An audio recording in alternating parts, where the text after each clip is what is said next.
Brihan Mumbai municipal corporation ఎన్నికల్లో ఏ పార్టీకి సంపూర్ణ majority రాకపోవడంతో రిసార్ట్ రాజకీయాలకు తెరలిచ్చింది. తన మద్దతు లేకుండా పాలక మండలి కొలువుదీరే పరిస్థితి లేకపోవడంతో ఏక్నాథ్ షిండే బీజేపీతో బేరసారాలు మొదలుపెట్టారు.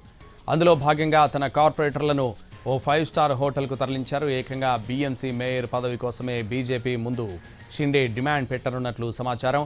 ఈ పదవి దశాబ్దాలుగా శివసేన చేతిలోనే ఉందని షిండే పార్టీ కార్పొరేటర్లు తమ అధినేతకు గట్టిగా చెబుతున్నారు. బీఎంసీ ఎన్నికల ఫలితాల్లో బీజేపీ 89 సీట్లు గెలిచింది. దాదాపు మిత్రపక్షాలైన శివసేన 29, అజిత్ పవార్ నేతృత్వంలోని ఎన్సీపీ 3 స్థానాల్లో గెలిచాయి.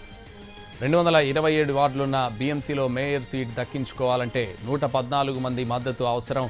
బీజేపీ శివసేన సభ్యులను కలిపితే 118 అవుతుంది. మరోవైపు ప్రతిపక్షాలన్నీ కలిపితే మెజారిటీ మార్కును 8 సీట్లు మాత్రమే తగ్గుతున్నాయి.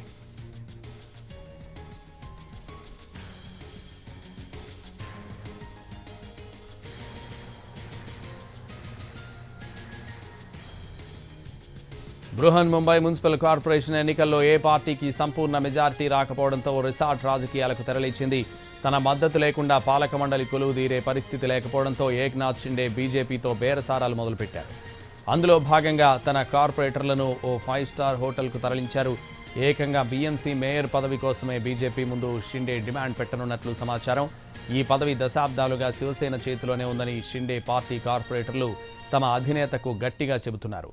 బీఎంసీ ఎన్నికల ఫలితాల్లో బీజేపీ 89 సీట్లు గెలిచింది. దాని మిత్రపక్షాలైన శివసేన 29, అజిత్ పవార్ నేతృత్వంలోని ఎన్సీపీ 3 స్థానాల్లో గెలిచాయి. 227 వార్డులున్న బీఎంసీలో మేయర్ సీట్ దక్కించుకోవాలంటే 114 మంది మద్దతు అవసరం.